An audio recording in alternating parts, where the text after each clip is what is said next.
Саламатсыздарбы? Canva'da сабагыбызды улантабыз. Катталып алдык. Дизайндарды жасаганды үйрөндүк, логотип жасаганды үйрөндүк. Видео жасаганды үйрөндүк, презентация жасаганды үйрөндүк.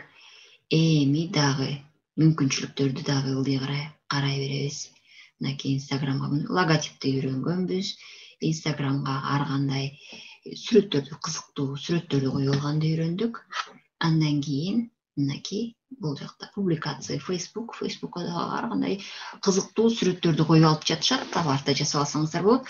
Же болбосо силер өзүңүздөр доклад жасап атасыңар. Же балдар үчүн китепче жасасаңар болот. Китепти кантип жасайт?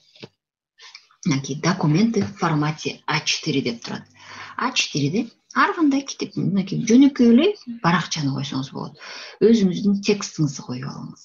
Каалагандай текстти коюп алыңыз. Тандап алабыз бул жактан, показать все. Бизге жаккан бир канча барактан турган китеп жасап алсак болот экен. Өзүбүздүн автордук китептерди жасайбыз.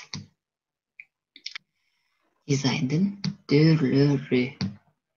Мынакей же болбосо балдарга кызыктуу кылып тексттерди жасап бересиздерби?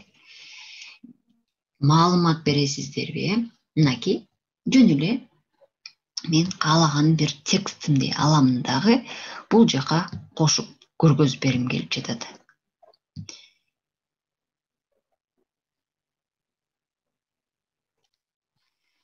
Мен китебим үчүн муну биринчи барагы катары тандап алдым дейин. Бул китебин атын койдум, дизайн сүрөттөрдү жасап алам. Мынакей сүрөттөрдүн баарын тең өзгөртсөк болот, бул жактан өзүбүз каалаган сүрөттөрдү кошуп алабыз, элементтерди кошуп алабыз, эмне жөнүндө жазабыз, ошол темабызга жараша болот. Муну алып келип коюп коеюн. Китепчебизди бүгүн башкачараак кылып алалы, башка сүрөттөрдү да колдонуп, кандай көрүнүп калат экенин карап көрөлүк. Бул жерде биз дизайндарды жана анимацияларды колдонбойбуз, себеби бул китеп. Ушул бойдон калат. Темаларын калтырсаңыз болот, мынакей бүт баарын тең өзгөртүп алсаңыз болот, тексттердин баарын тең. Добавить страницу алдына кылам. Актай болуп калды. Актай баракча чыкты. Бул жака мен тексттерди алып келе баштайм. Word'то мурда жазып алган болсоңуз, ошол жерден эле мынакей выделить кыласыз каалаган жериңизди. Муну биринчи, экинчи барагы каалаган жерге чейин мышкаңыз менен копировать бастыңыз дагы, кайрадан бул жака келдиңиз, ставить текстти коюп берет. Же болбосо бул жака файлды жүктөп коюңуз. Бул жака азыр коюп бербей жатат. Негизи вставка менен бул жака текстти коюп бериш керек. Бул жактан эле алып келет экен. Мынакей загрузкиге коебуз. Загрузки изображение, анан текст кылып эле сактап алып келип сүрөтүңүздү коюп коесуз. Мен бул жакадан акырын Word'ду алып келип мынакей койсом, общий загрузки. Азыр видеого тартылып жаткан үчүн көргөзбөй жатат. Мынакей тексттерди кошуп аласыз. Же болбосо бул жерге текстти өзүңүз добавьте деген жерге, мынакей основной текст, бул жака терип жазып алсаңыз болот. Терип бул жерди чоңойтом. Азыркы көчүрүп алган текстимди бул жерге койгонго аракет кылып көрөлүк. Бул жерге мынакей текстти коюп берди. Чоңойтуп алам дагы, ортого жылдырамын. Муну жылдырып алганга аракет кыламын.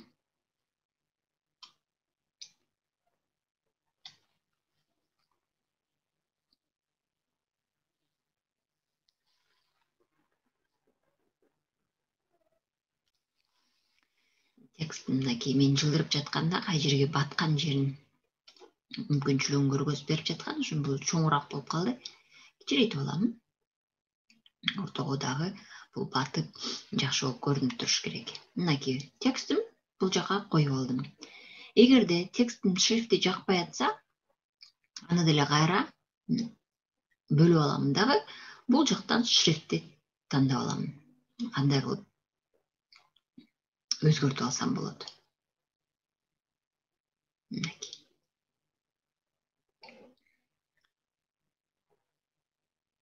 болду. Өзгөртүп койсоңуздар, мынакей бул жерден эффекттерин кайрадан өзгөртөм, шрифттерди. Бул жерден текстти жирный кылып койду, жирныйдын кереги жок. Мына кылып текстимдин өңүн өзгөртүп алсам, ар кандай өңдөрдү көрүнбөй калат. Мынакей кара менен эле калтырам. Мынакей. Бул да кайра чоңоюп кетти. Мынакей муреки кызылдын ичинде эле мынакей мен жылдырып атканда мүмкүнчүлүгүмдү көргөзүп атат, ушул жактан ашпасын деп мен дагы ашырбаганга аракет кылам, себеби көрүнбөй калат. Туурасын чоңойтуп коем жазыраак кылып, алдынан дагы чоюп көргөзсөм болот. Болду.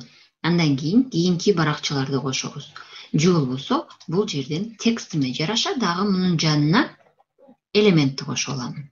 Китебимдин баракчасында кызыктуу болуш керек. Бул жөнүндө ким жөнүндө дагы эле баланы кошо берсем болот. Же болбосо ар кайсындай бул жактан берген маалыматыма жараша сүрөттөрдү алып келип коюп койсом болот. Китебим коозураак болот. Балдарга китеп окуп бергенде негизи Кыргызстанда көп сүрөттүү китептер жок. Мынакей бул жерден кызыктуу болгон ушундай материалдарды даярдап алып көргөзсөңүздөр болот экен.